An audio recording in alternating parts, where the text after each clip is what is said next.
আলোচনা হচ্ছে। আদ্দিন ফাউন্ডেশনের আয়োজনে 3 দিন ব্যাপী ঐতিহাসিক তাফসিরুল কোরআন মাহফিল হতে যাচ্ছে, যেটা গোটা বাংলাদেশের শ্রেষ্ঠতম তাফসির মাহফিল। গোটা বাংলাদেশে এত বড় আয়োজন ইতিপূর্বে এখনো হয় নাই। আলহামদুলিল্লাহ বলবেন না?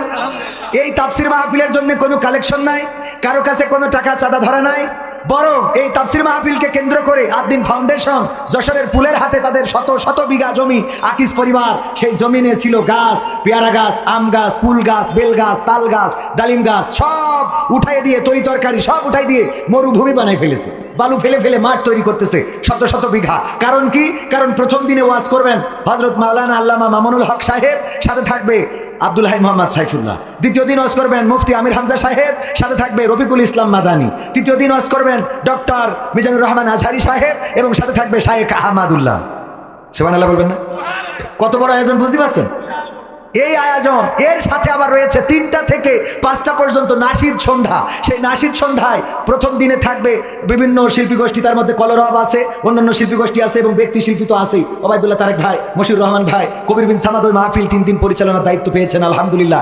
এরপরে আমাদের সাইমুম শিল্পী গোষ্ঠী, তরঙ্গ শিল্পী গোষ্ঠী, আমার প্রতিষ্ঠিত ঠিকানা শিল্পী গোষ্ঠী, সব শিল্পী গোষ্ঠী বাংলাদেশে যত আছে, হেভেন টিউন, গাজী আনাস, সব শিল্পীদের একত্রিত করতেছে এই মাহফিলকে কেন্দ্র করে। বিশাল মাহফিল না? এই মাহফিল বাস্তবায়নের জন্য আদ্দিন ফাউন্ডেশন তথা আকিজ পরিবার অনেক রকম সিদ্ধান্ত নিচ্ছেন। তার মধ্যে ইউটিউবের ক্যামেরা নিয়ে বলেছেন যে আমরা ক্যামেরাকে সীমিত করে দেব, কারণ সামনে যখন হাজার হাজার ক্যামেরা বসায় তখন শ্রোতাদের মাহফিল শুনতে দেখতে কষ্ট হয়ে যায়। তো একটা মাহফিলে ক্যামেরা লাগাইতে দিল না, হাজার হাজার মাহফিল আছে না নাই? এক বাড়ি যদি ফকির ভিক্ষে না পায় আরো বাড়ি আছে না নাই? এক দোকানে যদি মালামাল কিনতে না পাওয়া যায় আরো দোকান আছে না নাই? সুতরাং একটা মাহফিলকে কেন্দ্র করে আমাদের আদ্দিন ফাউন্ডেশন সিদ্ধান্ত নিয়েছে ওই 3 দিন ব্যাপী মাহফিলে ক্যামেরা সীমিত করা হবে। হাতে গোনা 5টা ক্যামেরা দিবেন। আমরা অনুরোধ করে সেই ক্যামেরাটা বাড়াইয়ে 20টা করেছি, যে 2 পাশে 10টা করে 20টা ক্যামেরা অন্তত দেওয়া উচিত, যে 20টা ক্যামেরা যেন তারা এই মাহফিলটা কভার করে। হঠাৎ করে দেখলাম অনলাইনে আমাদের ভাইয়েরা সমালোচনা করছে যে কবির বিন সামাদ তার পরিকল্পনায় এখানে ক্যামেরা সীমিত করা হয়েছে।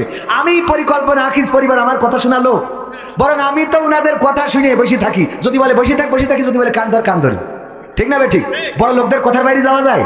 আর আমার প্রথম জীবনের গাড়িটাও দিয়েছে আকিজ পরিবার মাহফিল করার জন্য। সুতরাং সেই পরিবারের কথা শোনার দরকার আছে না? এই জন্য বলবো যে এই মাহফিল নিয়ে যে ষড়যন্ত্র এবং যে কথাবার্তা হচ্ছে এগুলো বলে লাভ নাই। আকিজ পরিবার নিজেদের পকেটের টাকা, রক্ত পানি করা টাকা, মাথার ঘাম ঝরানো টাকা, 2 কোটি টাকার বাজেট নিয়ে মাহফিলটা করছে কোরআনের খেদমতের জন্য। ক্যামেরা কম দেয়া মানে আল্লাহর জন্য, বলেন ঠিক কিনা?